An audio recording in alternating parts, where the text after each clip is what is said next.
En otras palabras, Dios le dio al hombre la responsabilidad de desarrollar plenamente la potencialidad de la creación para la gloria de su nombre. El hombre debía cultivar y cuidar el jardín del Edén. Y más aún, mis hermanos, el hombre debía extender este jardín por medio de su trabajo hasta cubrir todo el planeta, haciendo un buen uso de los recursos que Dios le había dado. Si Adán y Eva no hubiera pecado, nosotros viviríamos en el huerto del Edén. Un huerto que iba a cubrir todo el planeta. Es por eso que Génesis capítulo 1 versículo 28 es un texto que ha sido conocido como el mandato cultural.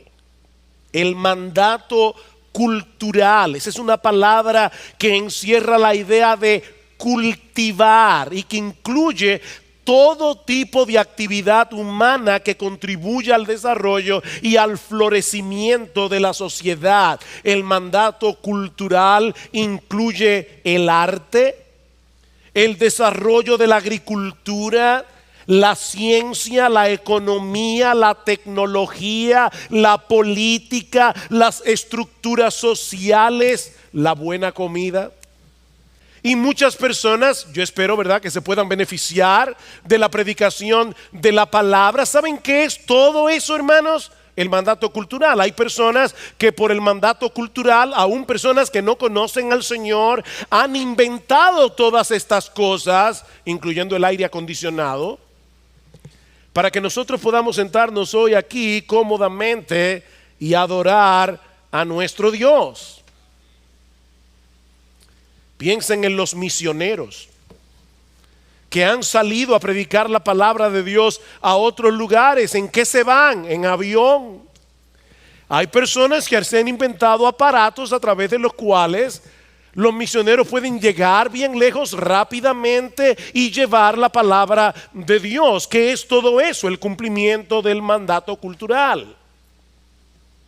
Así que pudiéramos resumir todo esto en una fórmula matemática y decir que la creación más el esfuerzo creativo del hombre es igual a cultura. La creación hecha por Dios más el esfuerzo creativo del hombre, tuyo y mío, es igual a cultura. Dios creó al hombre a su imagen y semejanza para darle el privilegio de regir la creación junto con él.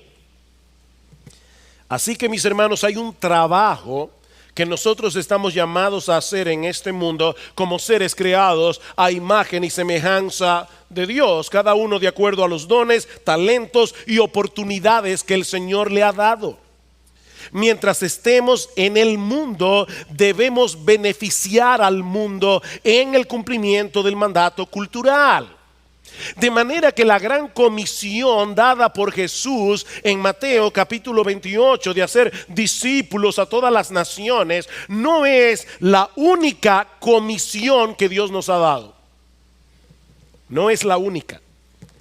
Tanto el mandato cultural de Génesis 1:28 dado a todo hombre, como la gran comisión dada a la iglesia, son mandatos divinos.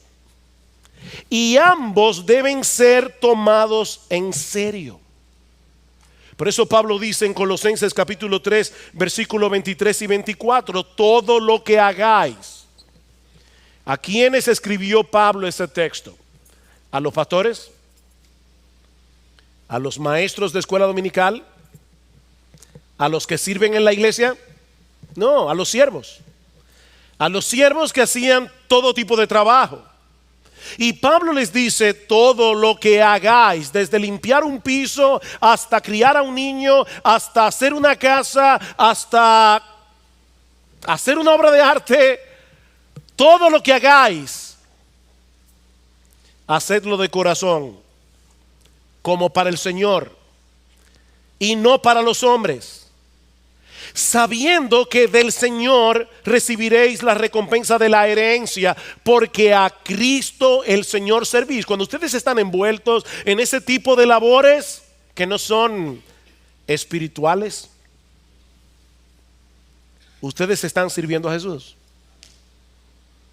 Ahora bien, nosotros sabemos que Génesis 1 y 2 está seguido por Génesis 3, la caída del hombre. Nosotros vivimos en un mundo caído en el que impera la maldad y el pecado, en medio de un sistema que no solo intenta alejarnos de Dios, sino también anularnos como cristianos para que no vivamos intensa y apasionadamente para la gloria de Dios, para que no cumplamos la gran comisión a ser discípulos en todas las naciones. La pregunta que yo quiero responder en esta tarde es: ¿cómo podemos ser fieles a Dios en medio de este sistema de maldad sin escapar del mundo y sin enredarnos en él? En el mundo, pero no del mundo. Debemos cumplir el mandato cultural viviendo como ciudadanos de este mundo. Pero mis hermanos, ¿qué hacemos con algunos pasajes del Nuevo Testamento que parecen alentarnos a menospreciar nuestra involucración en el mundo, como si ser médico, por ejemplo, fuera menos noble que ser pastor? ¿O ser ebanista es menos noble que ser misionero? ¿Qué hacemos con esos pasajes del Nuevo Testamento que parecen alentarnos a menospreciar las cosas del mundo, como si lo único que valiera la pena es todo lo relacionado con la gran comisión? Como si todo lo demás fuera una pérdida del tiempo del que sería mejor librarse si tuviéramos una mejor opción.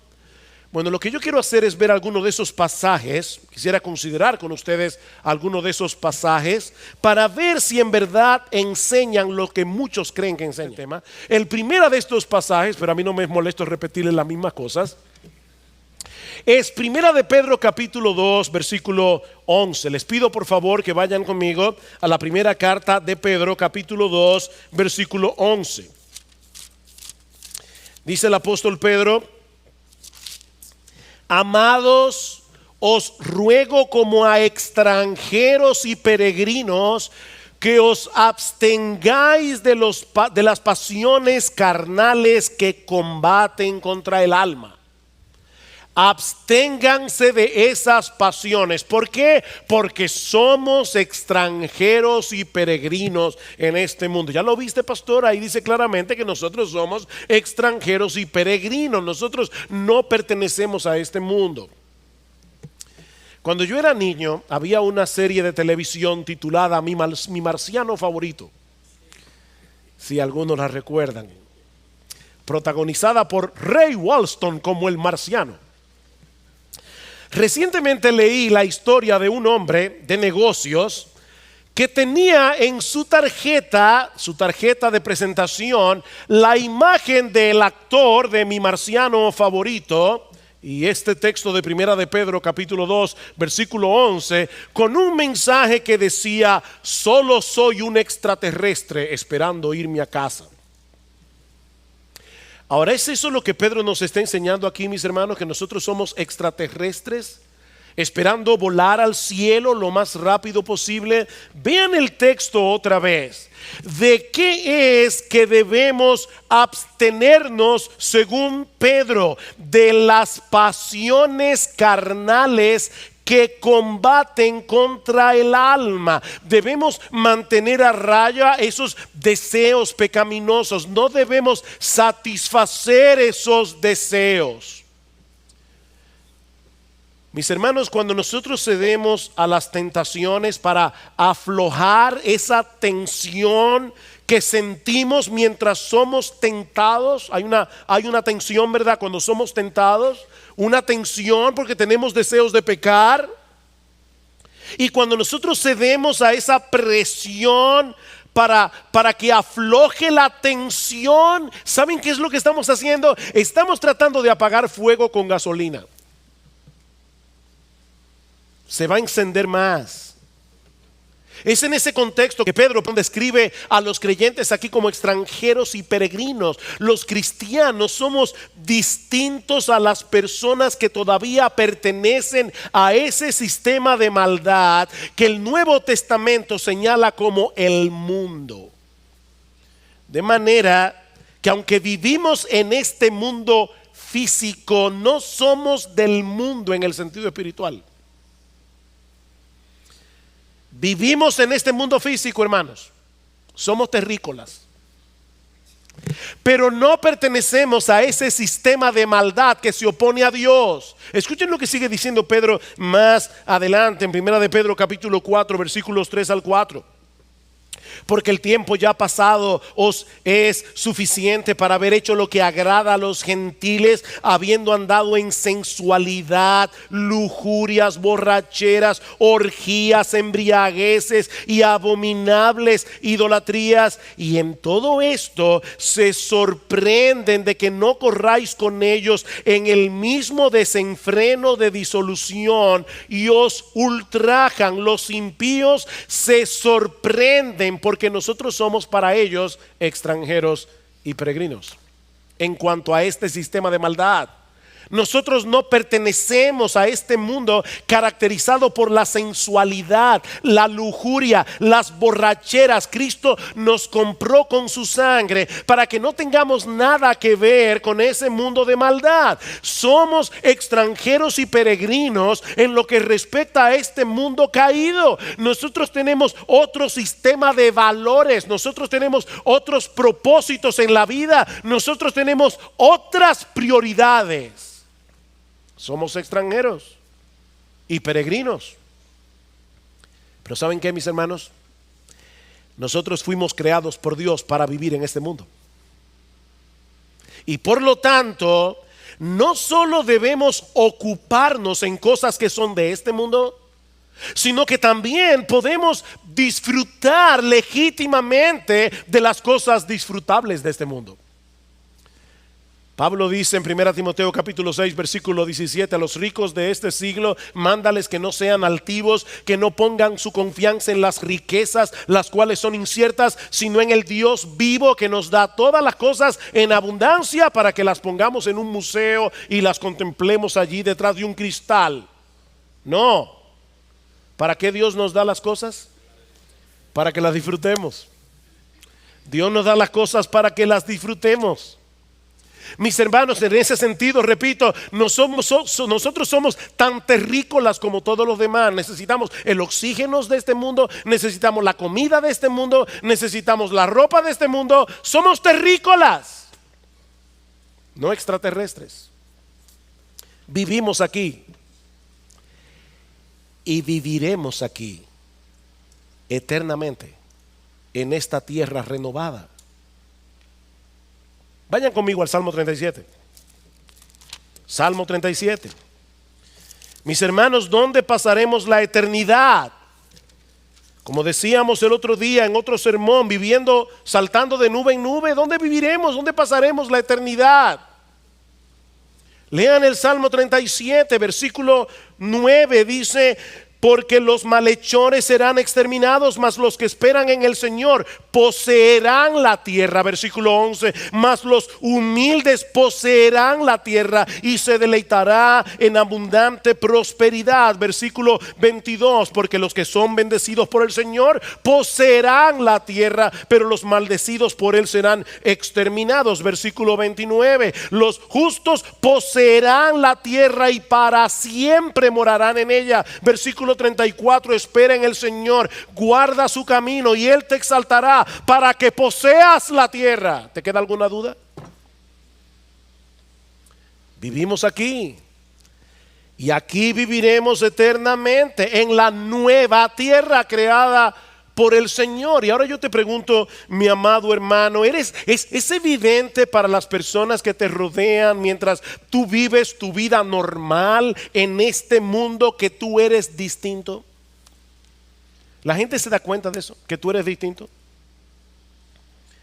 Por las cosas que valoras,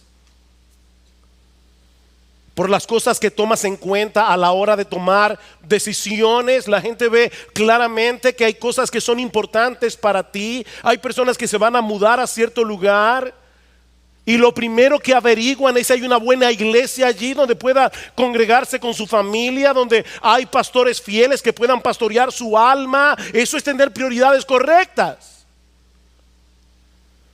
Las personas se dan cuenta de eso, que tú eres distinto por las cosas que evitas, que tú eres distinto por las cosas que dominan tu conversación, que tú eres distinto por la forma como te diviertes, por la forma como tú usas tu tiempo libre. Ahora que estamos de vacaciones, yo no estoy de vacaciones, pero los jóvenes están de vacaciones del colegio. Es obvio que tú estás tratando de mantener a raya los deseos carnales que batallan contra tu alma. Te avergüenzas cuando eres vencido por esos deseos. Vienes a Cristo de nuevo en arrepentimiento y fe, aplicándote el evangelio cada día. ¿O has llegado a un punto tal de frialdad espiritual que ya ni siquiera puedes discernir que has sido vencido por esos deseos? Otro de esos textos del Nuevo Testamento es Colosenses capítulo 3, versículos 1 y 2. Colosenses capítulo 3, versículos 1 y 2. Recuerden mi premisa, hermanos. Somos terrícolas. Vivimos en este mundo, pero no somos del mundo. En un sentido somos de aquí, en otro sentido no somos de aquí. Dice Colosenses capítulo 3 versículos 1 y 2: si habéis pues resucitado con Cristo, buscad las cosas de arriba, donde está Cristo sentado a la diestra de Dios. Poned la mira en las cosas de arriba, no en las de la tierra. Hay personas que leen ese versículo y dicen: para poder ser más espiritual, debemos gastar el menor tiempo posible en las cosas de esta tierra. Por eso yo no juego basquetbol. Por eso yo no hago ninguna otra cosa que no sea en mi tiempo libre predicar el evangelio, leer la Biblia, orar, discipular a un hermano. Bueno, puede ser jugar basquetbol o cualquier otra cosa.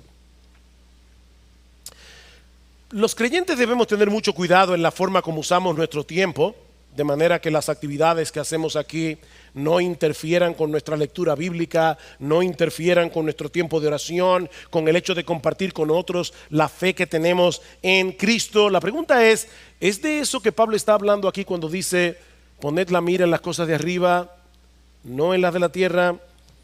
Yo no creo eso. Miren el contexto. En unos versículos anteriores, antes de dar esta advertencia, el apóstol Pablo está condenando el ascetismo al final del capítulo 2. ¿Y qué es el ascetismo?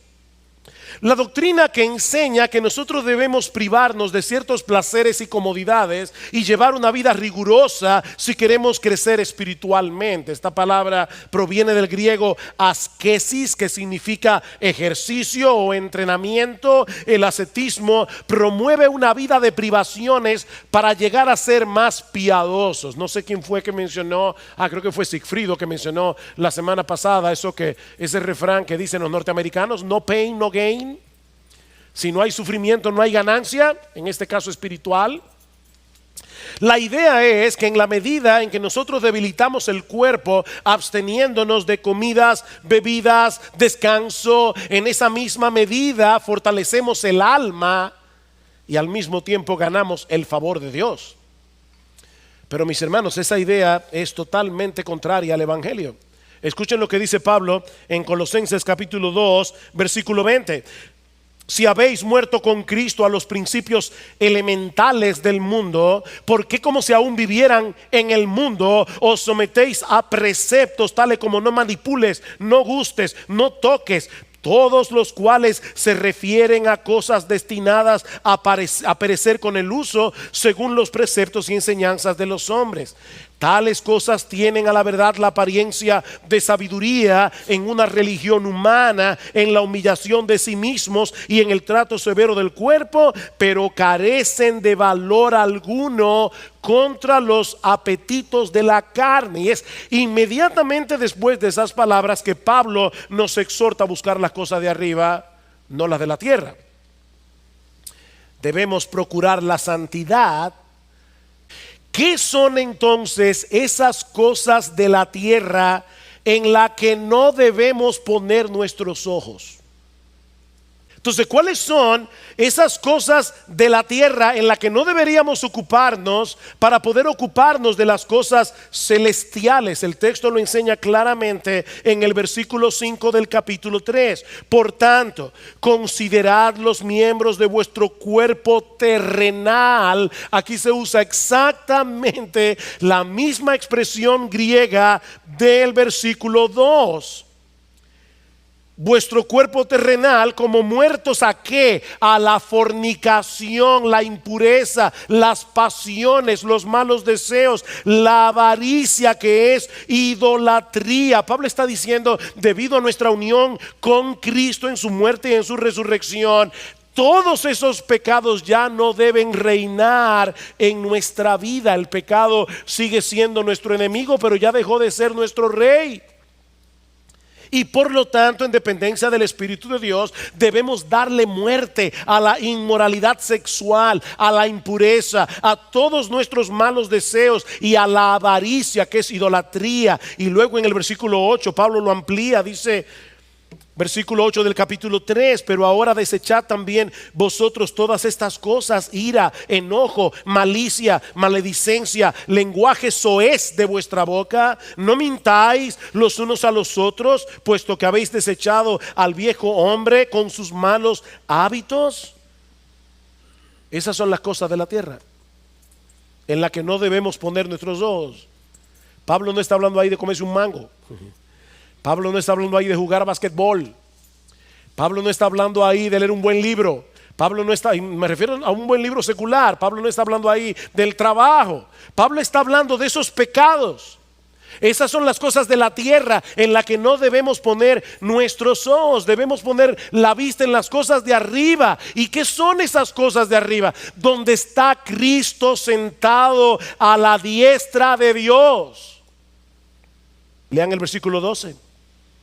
Entonces, como escogidos de Dios, santos y amados, revestidos de tierna compasión, bondad, humildad, mansedumbre, paciencia, soportándoos unos a otros y perdonándoos unos a otros, si alguno tiene queja contra otro, como Cristo os perdonó, así también hacedlo vosotros. Y sobre todas estas cosas, vestidos de amor, que es el vínculo de la unidad, y que la paz de Cristo reine en vuestros corazones, a la cual en verdad fuisteis llamados en un solo cuerpo, y sed agradecidos. ¿Saben cuáles son las cosas del cielo en las que debemos poner nuestros ojos? El carácter de Jesús, que es el que está siendo descrito en los versículos 12 en adelante. No pongas tu mira en las cosas de la tierra, apártate de esas cosas, apártate de esos pecados, cultiva el carácter de Cristo. Eso es poner la mira en las cosas de arriba, donde está Cristo sentado a la diestra de Dios. Así que, mis hermanos, ¿cómo nosotros podemos saber si estamos poniendo nuestra mirada en las cosas de arriba? Si el carácter de Cristo es cada vez más evidente en nosotros, a través de un espíritu bondadoso, paciente, compasivo, perdonador, sobre todo en esos momentos cuando lo más natural sería reaccionar con amargura, con enojo, con ira, con malicia y todas las cosas que Pablo describe en el versículo 8. Y una vez más yo te pregunto, mi hermano, ¿tú valoras el carácter de Cristo como una joya de inmenso valor? Tanto que deseas de todo corazón que ese carácter sea cada vez más visible en ti. Tú te detienes en las Escrituras a observar con admiración la persona y las obras de Cristo, porque Pablo nos dice en 2 Corintios capítulo 3 versículo 18 que es contemplando su gloria que somos transformados de gloria en gloria en la misma imagen. Mis hermanos, no hay atajos aquí. Para ser como Cristo hay que poner la mira en las cosas de arriba, es decir, mirar a Cristo con admiración a través del lente de las Escrituras. No hay atajos. Mis hermanos, nosotros vivimos en una época donde hay muchas distracciones. Este aparatico es sumamente útil. Pero este aparatico es un problema. Este aparatico es un problema. Porque es una fuente de mucha distracción. Mis hermanos, mirar a Cristo en la Biblia no es leerla 5 minutos mirando el que cada vez que te llega un WhatsApp, cada vez que te llega una notificación de Facebook de que alguien te le dio like a la foto que tú pusiste hace 3 horas. No, nadie puede mirar a Cristo en la Biblia mientras está teniendo ese tipo de distracción. Enfócate en las Escrituras, enfócate en Jesús. Mira las cosas de arriba, mira las cosas de arriba.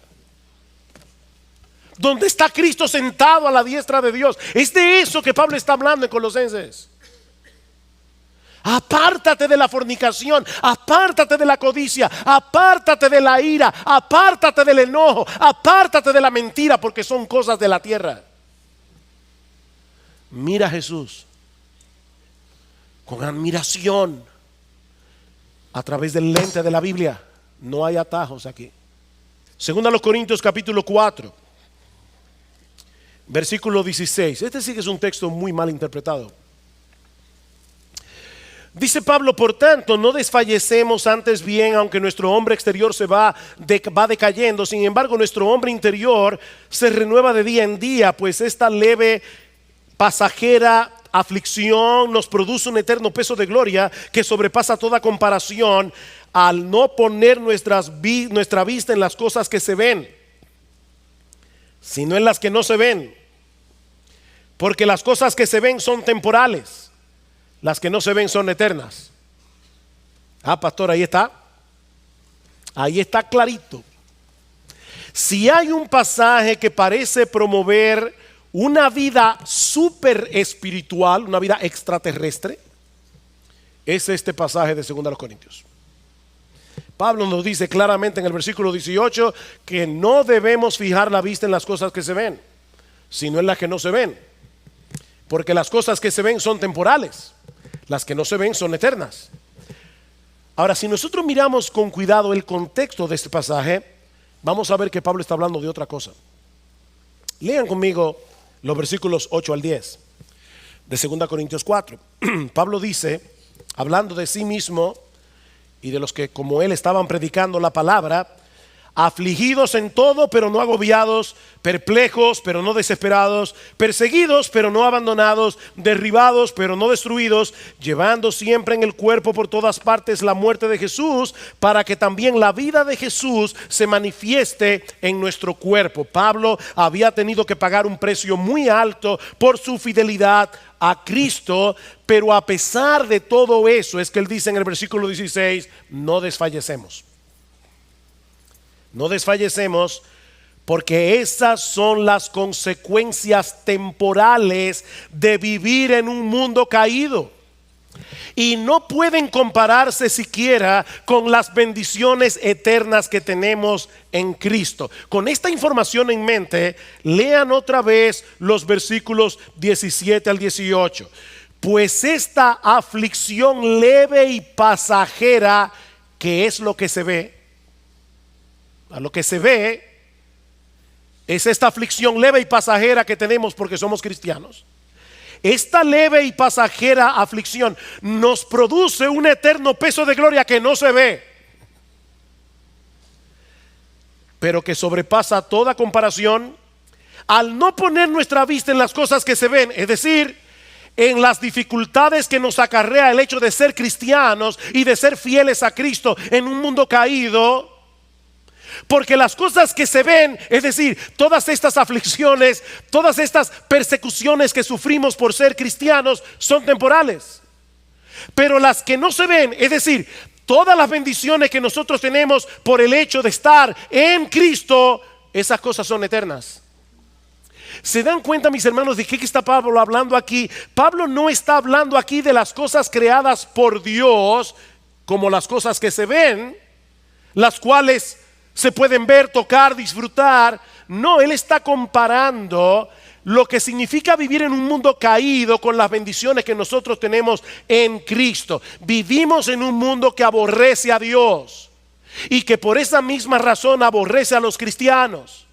Pero debemos seguir siendo fieles al Señor sin importar las consecuencias, sabiendo, como dice Pablo en Romanos 8:18, que las aflicciones del tiempo presente no son comparables con la gloria venidera que en nosotros ha de manifestarse.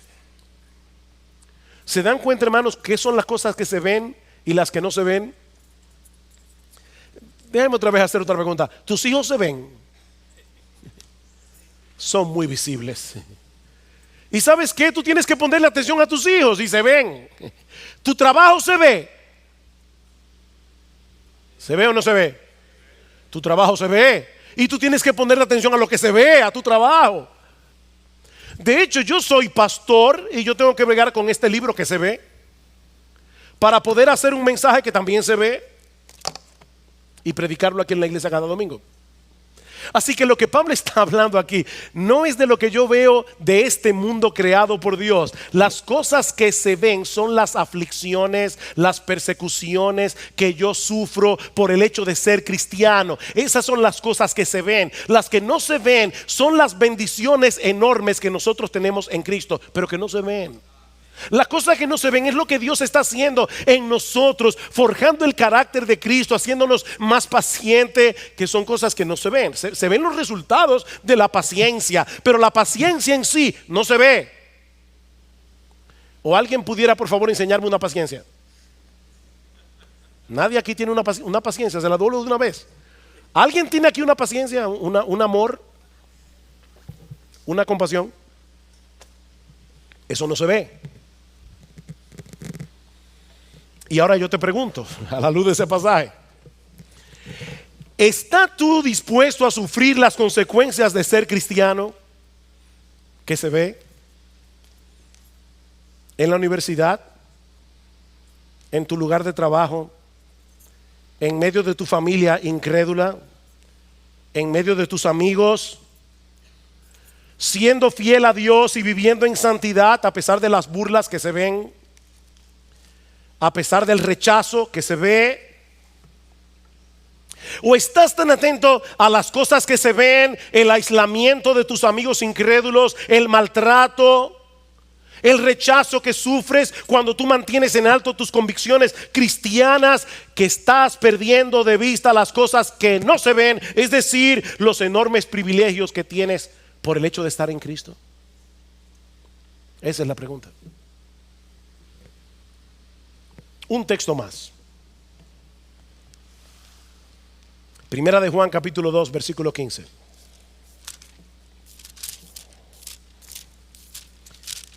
De paso, hermano, yo espero que hayan podido ver cuán importante es leer cada texto en su contexto.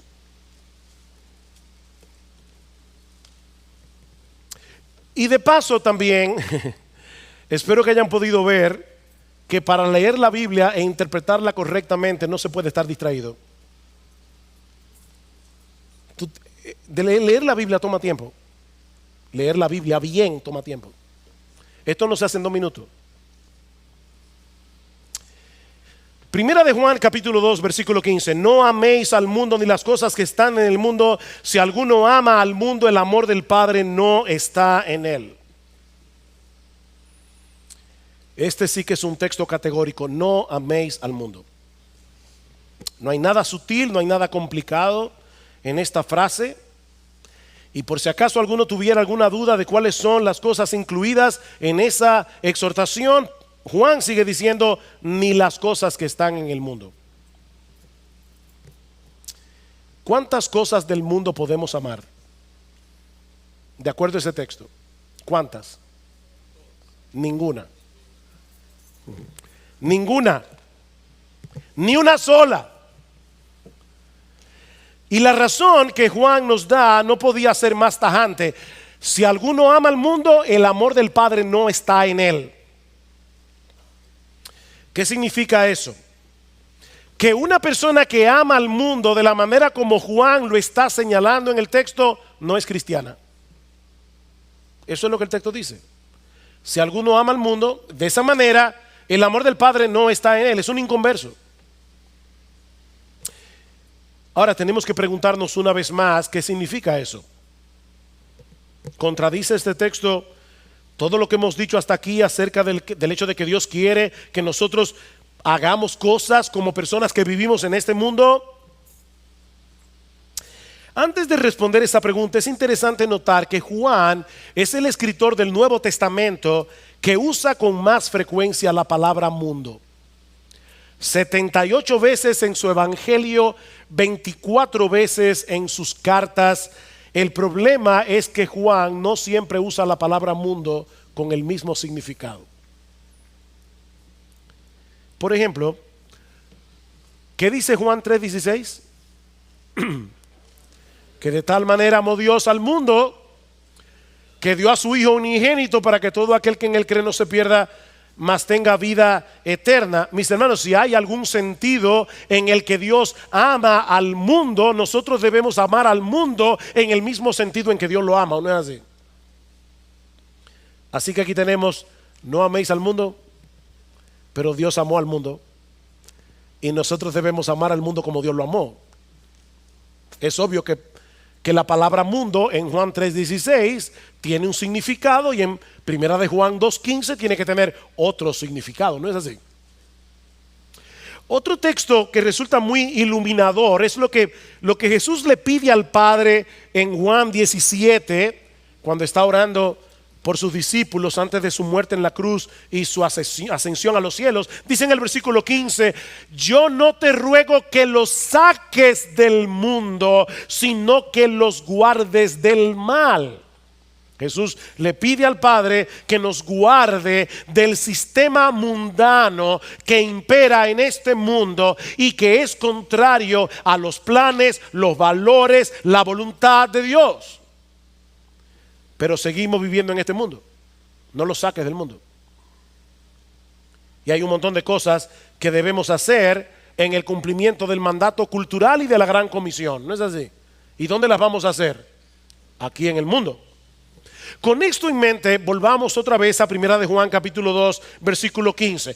¿Qué son esas cosas del mundo que no debemos amar? Juan es bien claro, y voy a leer el texto en la Reina Valera del 60. Porque todo lo que hay en el mundo, Juan, ¿qué es eso? Los deseos de la carne, los deseos de los ojos y la vanagloria de la vida. Eso no proviene del Padre, sino del mundo que no debemos amar. Y el mundo pasa y sus deseos, pero el que hace la voluntad de Dios permanece para siempre. ¿Se dieron cuenta, hermanos? En sentido general, Juan describe la mundanalidad en este texto como aquello que no proviene del Padre y que es contrario a su voluntad. Ahora yo le voy a hacer una pregunta. ¿Quién creó este mundo? Dios. Qué tímidos están ustedes hoy. ¿Quién creó? Voy a hacer como maestro de escuela dominical para niños. Niños, ¿quién creó este mundo? Dios creó el mundo. Y cuando Dios creó el mundo, ¿cómo lo declaró? Bueno en gran manera. Así que cuando Juan dice no améis al mundo, evidentemente no puede estar hablando de este mundo físico, porque este sí proviene del Padre. Y Dios el Padre lo declaró bueno en gran manera. Y no solo eso, sino que hizo al hombre y le dio la orden, el mandato de que se involucrara activamente en cuidar de este mundo, en transformar este mundo. ¿Qué es entonces lo que no debemos amar y que no proviene del Padre? Juan menciona tres cosas aquí. En primer lugar, la pasión o los deseos de la carne. Noten que Juan no está hablando de cosas externas. Juan está hablando de cosas que salen de nuestro corazón. Lo que deseamos tan fuertemente que compite con la supremacía de Dios en nuestras vidas. Eso no proviene del Padre, sea lo que sea.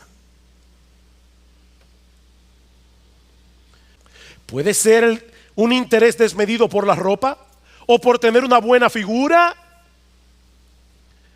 Puede ser codearse con cierto tipo de persona. Puede ser estar obsesionado con la música o el cine o las redes sociales. Puede ser cualquier cosa, mis hermanos, cualquier cosa que esté suplantando a Dios de tu vida. Juan Calvino decía: el corazón humano es una fábrica de ídolos. Y si no nos mantenemos en guardia, cualquier cosa legítima de este mundo puede convertirse en un deseo desmedido que compita con tu fidelidad a Dios. Cuando te ves a ti mismo rebajando tus estándares de santidad para poder tener eso que tú quieres tener o para hacer eso que tú quieres hacer, eso es mundanalidad. Cuando estás dedicando tanto tiempo a esas cosas que estás descuidando tu relación con Dios, estás descuidando tu lectura bíblica, la lectura de buenos libros cristianos, tu vida de oración, tus responsabilidades con tu familia, tu cónyuge, tus hijos, cuando estás descuidando tu servicio en la iglesia de acuerdo a los dones y posibilidades que Dios te ha dado, eso es mundanalidad. Juan menciona en segundo lugar las pasiones o los deseos de los ojos. La vista es una bendición de Dios, es un regalo de Dios. Pero los ojos son también una ventana que nos permite codiciar, ser cautivado por cosas que son contrarias al carácter santo de Dios. Por eso Juan no está hablando solo de los ojos, sino de los deseos de los ojos. ¿Se dieron cuenta? Los deseos de los ojos, los deseos que entran por los ojos, aquellas cosas que vemos y que levanta la codicia del corazón, los deseos de los ojos, el deseo de tener lo que no debemos tener, o el deseo de tener lo que Dios en su voluntad definitivamente no ha querido que tengamos. Y puede ser legítimo, pero Dios no ha querido que lo tengamos. Los deseos de los ojos. Y finalmente Juan menciona la arrogancia o la vanagloria de la vida. La arrogancia o la vanagloria de la vida.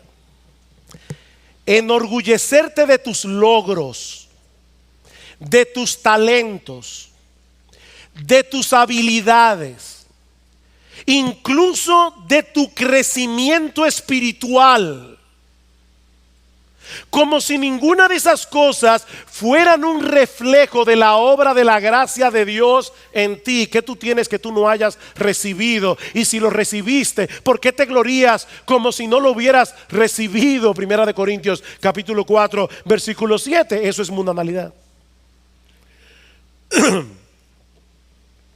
Cuando haces las cosas para llamar la atención sobre ti, eso es mundanalidad. Cuando quieres que la gente te note, no quieres pasar desapercibido, eso es mundanalidad. Mis hermanos, ese afán de publicar un montón de fotos tuyas en las redes sociales puede estar revelando, oye lo que estoy diciendo, puede estar revelando un corazón que desea ser el centro de atención. Y si eso es así, eso es mundanalidad.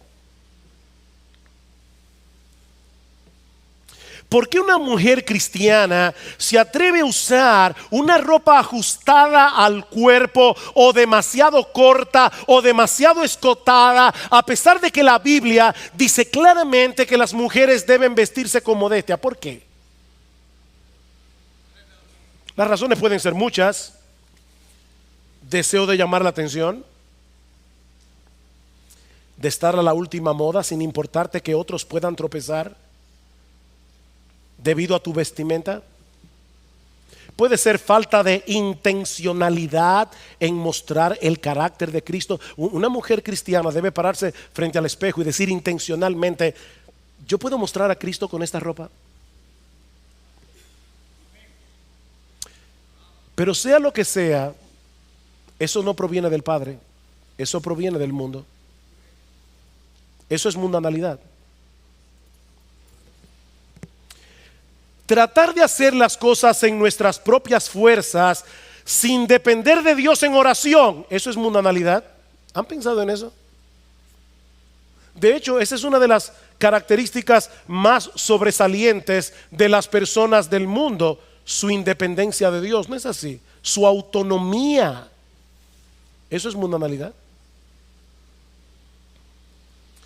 Cuando puedes disfrutar lo que Dios aborrece, cuando puedes estar en contextos en los que tu espíritu debería sentirse contristado por todo lo que está sucediendo a tu alrededor, pero te sientes a gusto en esos lugares y aún escogiste voluntariamente estar allí cuando podías y debías haberlo evitado, eso es mundanalidad.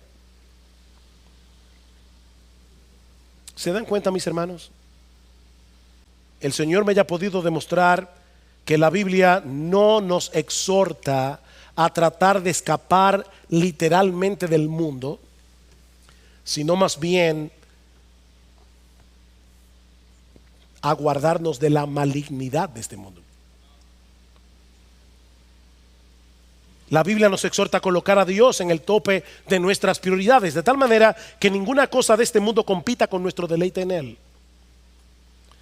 Que todas las cosas legítimas y disfrutables de este mundo podamos disfrutarle en comunión con Él y con gratitud hacia Él, como dice Pablo en Colosenses capítulo 3 versículo 17. Todo lo que hacéis, sea de palabra o de hecho, hacedlo todo en el nombre del Señor Jesús, dando gracias a Dios Padre por medio de Él. Mira, mi hermano, si tú no puedes darle gracias a Dios por eso que vas a hacer, no lo hagas. Si no puedes darle gracias a Dios, no lo hagas. Porque aquí dice: todo lo que hagáis, dadle gracias a Dios Padre. Podemos disfrutar de aquellas cosas creadas por el hombre en el cumplimiento del mandato cultural, pero al hacerlo no podemos olvidar que vivimos en un mundo caído y por lo tanto que debemos mantenernos bien alertas contra todo aquello que pueda hacernos causa de pecado. Mi hermano, sácate el ojo y córtate la mano si es necesario.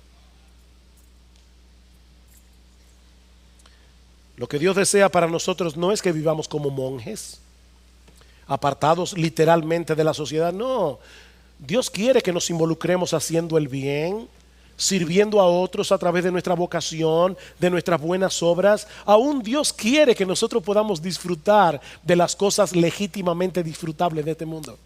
Dios quiere eso. Así que, mi hermano, no se trata de escoger entre Dios y la creación. Se trata de servirle a Él, sirviendo a nuestra generación y disfrutarlo a Él, disfrutando lo creado. Disfrutarlo a Él, disfrutando a lo creado. Es una falsa dicotomía tratar de escoger cuál de los dos mandamientos debemos cumplir con excelencia: el mandato cultural o la gran comisión. No, ambos mandamientos son divinos y ambos debemos hacerlo lo mejor que podamos para la gloria de Dios. Cada cual de acuerdo a la vocación que Dios le haya dado. Y ya estoy terminando. Mis hermanos, lo que estamos diciendo es que no podemos permitirnos la mediocridad en ningún área de nuestra vida. Tú eres médico. Empéñate en hacerlo lo mejor que tú puedas. Eso es parte del mandato cultural. Hazlo lo mejor que tú puedas. Empéñate en ser el mejor médico. Tú eres ebanista, abogado, herrero, mecánico. ¿Qué dice Pablo en Colosenses capítulo 3? Todo lo que hagáis, hacedlo de corazón, como para el Señor y no para los hombres. Mi hermana, tú eres ama de casa. Tú tienes un trabajo. Si tú eres ama de casa, tú tienes un trabajo y debes hacerlo bien. Debes hacerlo con responsabilidad. Debes hacerlo para la gloria de Dios. Pero no olvides que también eres cristiano. No olvides que también eres cristiana. Y por lo tanto, tampoco debes permitirte la mediocridad en tu vida devocional, en el conocimiento de las Escrituras, en el uso de tus dones para la edificación de la iglesia. Cada cual según las capacidades, dones y oportunidades que el Señor le ha dado. No seas mediocre en ningún